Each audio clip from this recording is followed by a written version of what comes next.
Galaxy S23 Ultra, iPhone 14 Pro Max. If you're cross-shopping flagship phones pretty much anywhere in the world right now, chances are these two would be pretty near the top of your list. After all, more than a decade now, Apple and Samsung have been sparring over the top spot in the smartphone world. I've been using both alongside each other for the past several weeks, so let's take a look at how these two smartphone titans shape up in mid-2023. I'm Alex Dobie, this is XDA TV, let's jump in.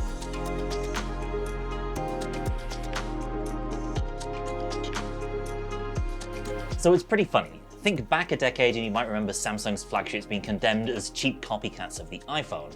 Yet look at these two side by side today and they couldn't be more different. Both are large, constructed of metal and glass, but the flat front panel and rounded corners of the iPhone look nothing like the curved screen and aggressively angular footprint of the Galaxy.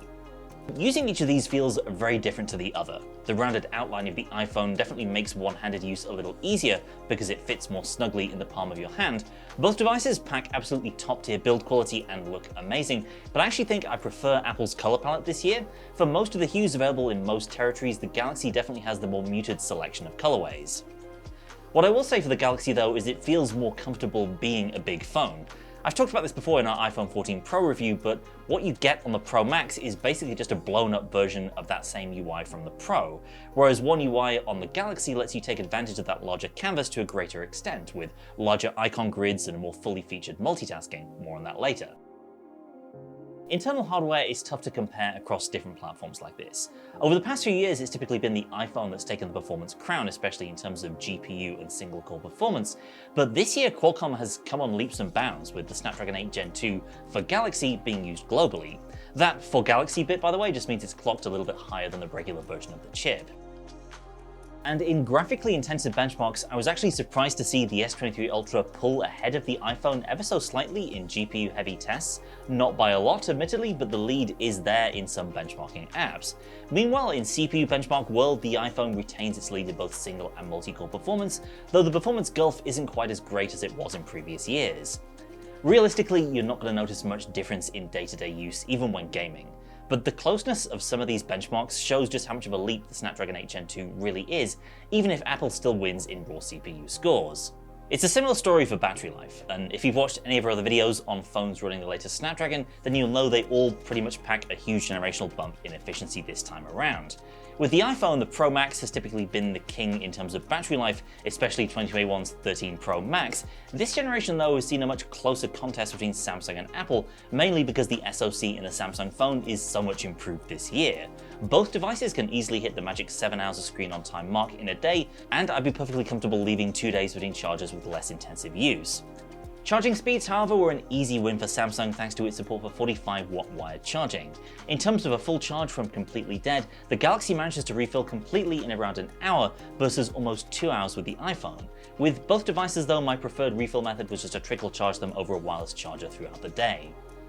And naturally, you'll unlock these two in slightly different but equally reliable ways. Apple's Face ID works flawlessly for me, and on the Galaxy, though it also has a pretty dependable face recognition feature, I actually preferred to rely on that fast ultrasonic fingerprint scanner. Something else to consider is the whole eSIM situation this year. If you're outside the US, this is no big deal. You can use a physical SIM or an eSIM in the iPhone or the Galaxy, but in the States, the iPhone is eSIM only, so you need to deal with getting a new virtual SIM issued by your carrier, which could be a bit of a hassle compared to the Galaxy. Samsung's phone has a physical SIM slot in every country, and in most of the world, it actually gives you 2 physical SIM slots in addition to an eSIM option, so plenty of choice. For me in the UK, eSIM on the iPhone has been pretty painless on both Vodafone and O2, but I have heard plenty of horror stories from friends based in the US, so your mileage and blood pressure may vary.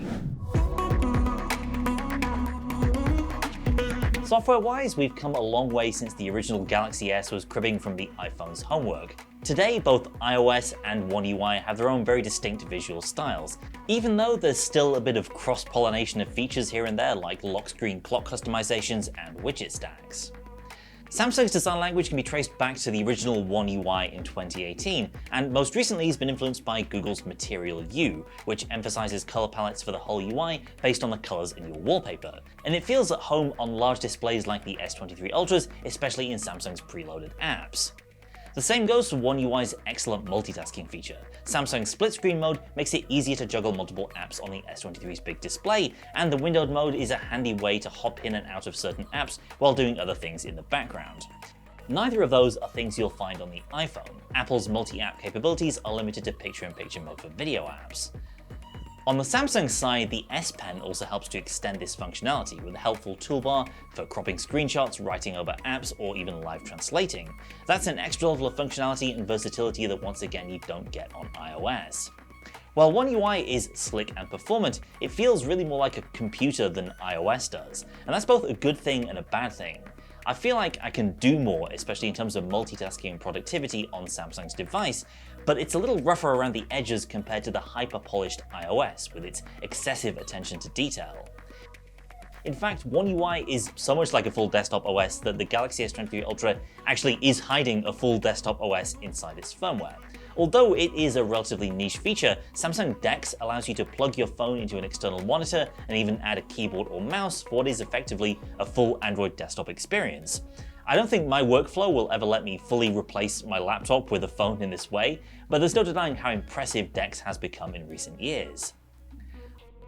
iOS itself is still a very pleasant OS to use, made better through almost a full decade of refinement and feature additions since its last major visual overhaul in 2013.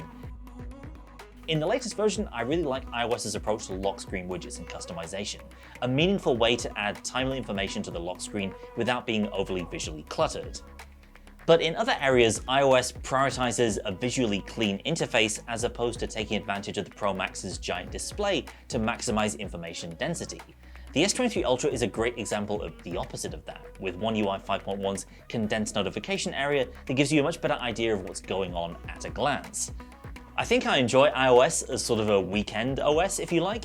It feels great to use when I'm a bit more relaxed and not needing to be so productive, and just have a UI that's visually polished and not overwhelming. But the advantage of those extra multitasking and productivity features in One UI make me feel more productive when I'm using Samsung's flagship, even if the visuals aren't quite as pretty as the iPhones. Both the S23 Ultra and the iPhone are photographic powerhouses. For a long time, both brands have been sparring over the top spot in mobile imaging. For the past few years, one of the very obvious areas where Samsung cruises ahead of Apple is in zoom photography. With its 10x zoom lens, which admittedly hasn't changed much since it first appeared in the S21 Ultra, there's just no contest in zoom shots above 10x. Samsung wins every time, and usually it's not even close.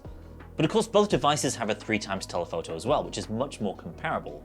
Both are very close in performance despite the differences in the optics of these cameras, and I've generally been very happy with their performance.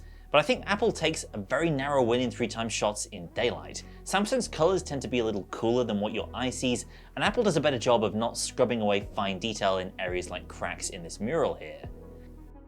In darker conditions, it's a much closer call at 3x. I think I personally prefer Samsung's version of this shot, which is brighter. However, you could equally argue that Apple retains more fine detail, though in a darker overall image. The iPhone also seemed more keen on switching back to a digital crop from its main sensor when shooting darker scenes at 3x, whereas Samsung stuck with the true 3x output in relatively darker shots. The main shooters also take a radically different approach in these two phones. Apple has its pixel-binned 48-megapixel sensor, a first for the iPhone. Meanwhile, Samsung's sensor is slightly smaller physically, but with a much higher 200-megapixel resolution. Of course, that means you can output an insane level of detail if you choose the dedicated 200-megapixel mode, but otherwise the benefits include faster and more accurate focusing because you have more data points to work with, while also being able to bin down to 12 or 50 megapixels. In photos from the main sensor, the differences mainly come down to color science and post-processing as opposed to overall quality. Both sensors are excellent, and Samsung's April 2023 update has also helped it overcome some of its early weaknesses with moving subjects. Both phones have various filter modes in their camera apps, but Apple's are more front and center. The default shooting mode is a bit more understated than Samsung's. Additional modes are available for different looks, including a vibrant mode that's more contrasty and saturated. It's a really tough call here between these two main sensors that mostly comes down to personal preference. On the whole, I preferred Samsung's color science in shots from the main camera.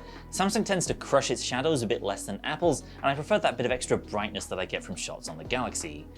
This is something I noticed quite a bit in shots from these two ultra-wide cameras as well. That said, Apple offers a slightly wider field of view, and I also noticed less noise around the edges of the frame in certain ultra-wide shots from the iPhone's camera. So it's a small lead for the iPhone in this area. The iPhone has traditionally been the king of smartphone video, and this iPhone still excels in videography across all three of its cameras.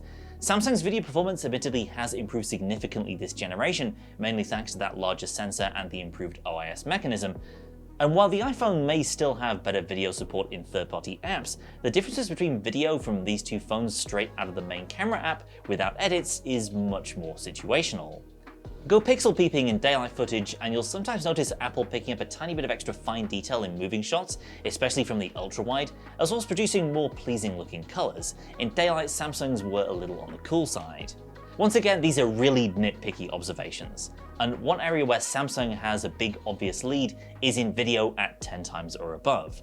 While the Galaxy does have a tiny sensor behind an f4.9 lens for its longest telephoto shooter, it's still capable of capturing excellent looking 4K video at this zoom level. The iPhone just can't compare. In nighttime conditions, these two are also very closely matched in video mode, and the biggest difference I noticed was slightly better stabilization from the Galaxy in moving shots. There was definitely more of a telltale judder to be seen in footage from the iPhone.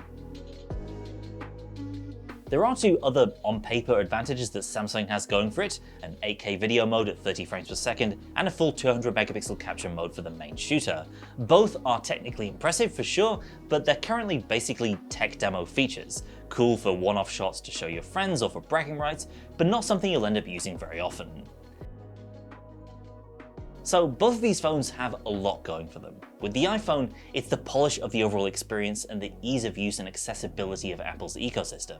Despite hearing some horror stories about the 14 series battery life, I've actually been perfectly happy with how this device has performed using it on sub-6 5G here in the UK. And I could definitely spot some areas where the iPhone pulls ahead of the Galaxy in photo and video performance, particularly with the ultra-wide. But while the iPhone is the pinnacle of smartphone polish, my choice between these two personally would be the Galaxy S23 Ultra. That's not just because historically I've been an Android guy. The extra versatility I get from Samsung Super Telephoto Zoom is still a game changer, even more than 2 years since I first used it. And the multitasking, notification management, windowed mode, and S Pen support just make the S23 Ultra feel like the Swiss Army knife of smartphones.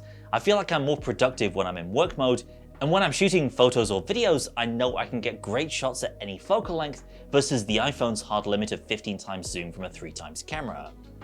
But that's just my take. Let me know what you think down in the comments and be sure to subscribe to XDA TV for more reviews and comparisons like this one. Thanks for watching, and I'll see you next time.